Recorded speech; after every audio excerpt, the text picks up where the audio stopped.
May problema ka anak, ang mahalaga anak. Pero ka malalapit lang. Una-una si Lord, pangalawa lang si Senador. Naniniwala po ba kayo na mananalo siya sa kaso na ito? Kasi tutulungan ni Lord po yan. Una-una si Lord at tutulong. At kami po mga nagsuporta na naniniwala sa kanya na wala sa kasalanan. Ma'am, naniniwala po kayo na inosente siya? Sabi niyo po, bakit po? Bakit po kayo naniniwala na inosente po siya na wala siyang kasalanan? Kung meron man siyang magawa, pero tinutulong niya sa mga tao.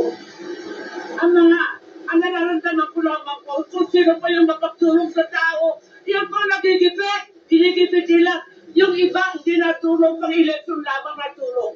30 na po ako sa servisyo ng mga politika. Nararamdaman ko na po ang mga kandidato.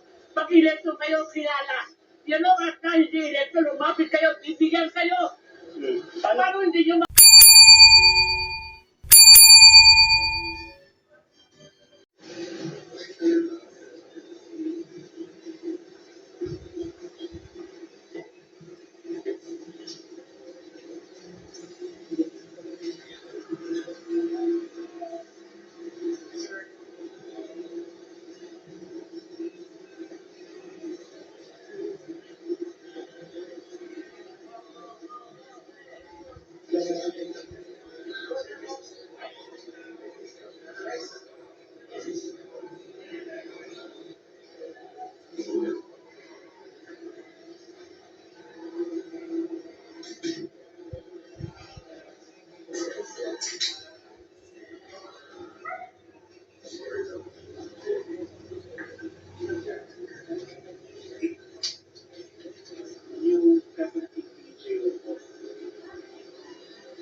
Ano po gusto niyo sabihin, ma'am?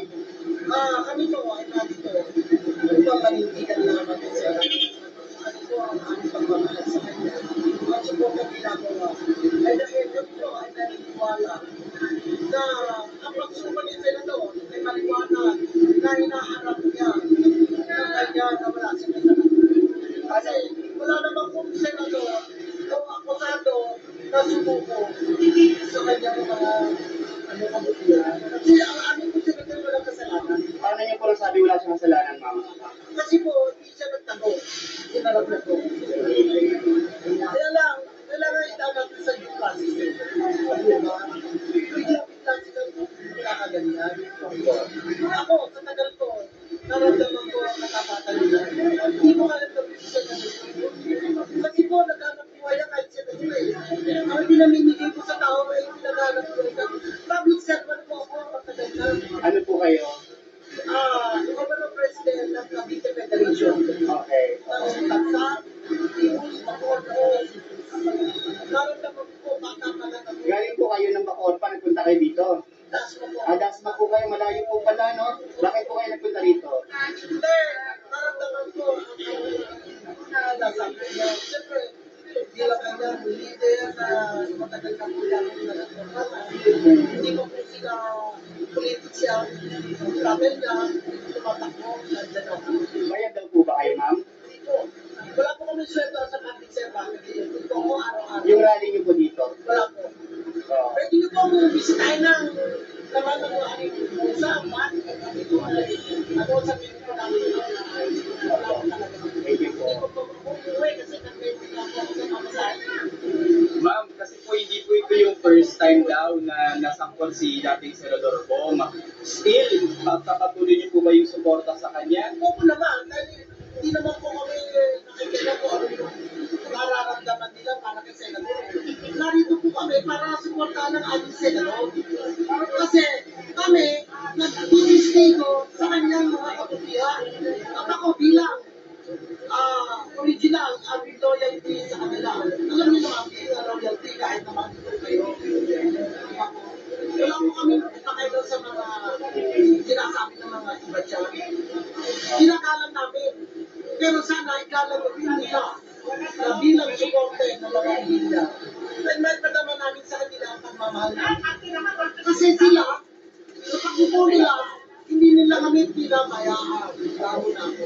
Ma'am, ano pangalan niyo, ma'am? Michelle de Guzman, Michelle? Michelle. Michelle.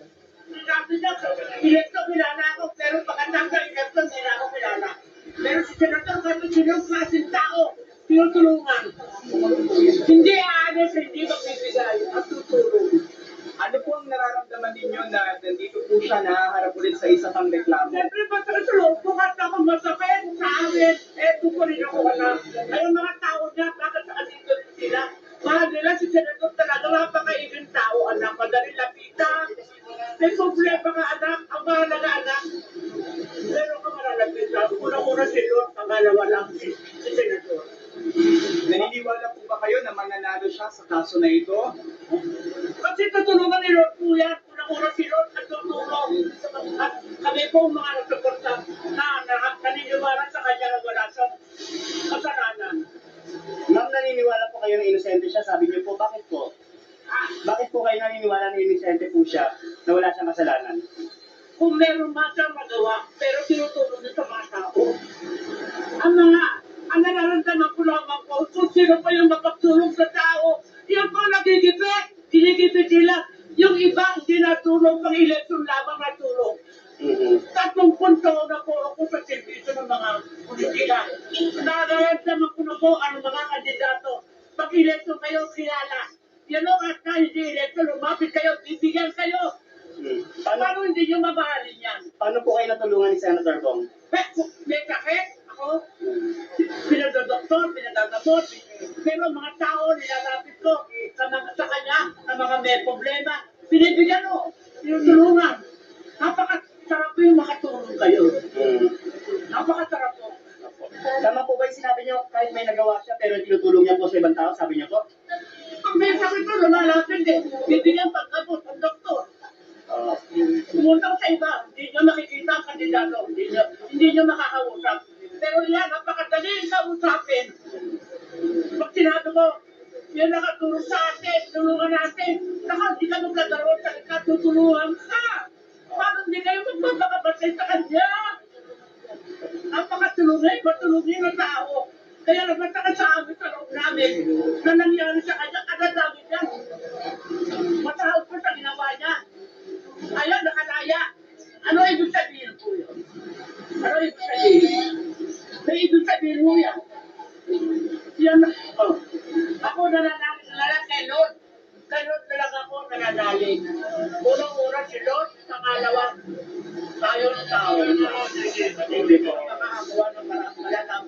Ano naman, yan o si Presidente, lumapit po sa akin na. Nung kulumaban ng kandidato, lumapit po sa akin.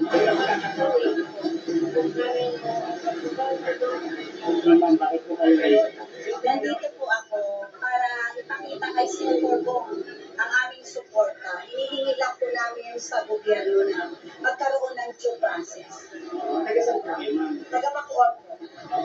Tapos, bakit po kayo nag-share? Dahil po, naranasan po namin kung paano at nakita sa mga mata namin kung paano po tumulong ang mga Ipilya sa Cavite. Naniniwala po ba kayo sa kanya? Naniniwala po kami na innocent ang aming mahal na Senator. Bakit po kayo natulungan ni Rene? Nobody po ako.